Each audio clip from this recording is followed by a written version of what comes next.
since the people of Guyana went to the polls, and yet there is no declared result.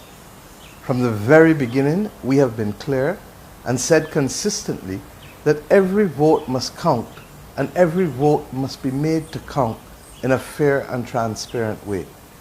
Regrettably, we have seen a level of gamesmanship that has left much to be desired and has definitely not portrayed our Caribbean region in the best light. This is definitely not our finest hour, and we must not shy away from that reality. The Caribbean community is concerned at reports that the Chief Elections Officer has submitted a report to the Guyana Elections Commission, which is contrary to the directions given by the Commission and which does not reflect the results of the recount process as certified by the very staff of the Guyana Elections Commission and indeed witnessed by representatives of the political parties. Indeed, these numbers and the certification of them were also witnessed by our CARICOM observer team. They traveled to Guyana in spite of the pandemic and the risk to themselves, and they scrutinized the recount process. The CARICOM observer team was of the unshakable belief that the people of Guyana expressed their will at the ballot box on March 2nd, and that the results of the recount certified as valid by the staff of the Guyana Elections Commission led to an orderly conclusion on which the declaration of the results of the election could and would be made.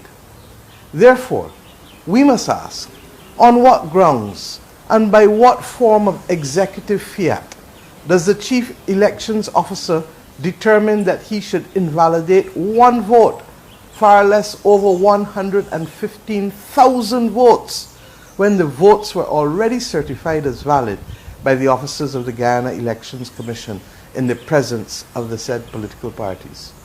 We must remind all that if there is any evidence of fraudulent or improper conduct, then there is a clear and well-accepted route to deal with these matters.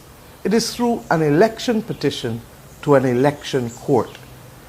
Any attempt to provide numbers different from those certified by the staff of the Guyana Elections Commission has left many in shock and wondering what next will happen to frustrate the will of the Guyanese people. The role and focus of political parties must be useful and not obstructive in embracing and promoting the clear and express will of the people. And when we confuse and frustrate that will is when we begin to sow the very seeds of discord and acrimony that we are sworn to dissuade and discourage. The community holds the strong view that no voter must be disenfranchised in determining the credibility of this or any election. It is this commitment to a fair and transparent political process that led CARICOM to send 2 electoral observation missions, one for the elections and one for the recount. In addition, 4 Prime Ministers accompanied me to talk to both sides and to urge patience, especially after the loss of one life. We thank you, the Guyanese people, for that patience. As you await the finalization of this process, we urge again that you be patient and that you be committed to the fact that no electoral process can replace the life of any Guyanese, or anyone for that matter. There must be room for all, regardless of who wins and who loses.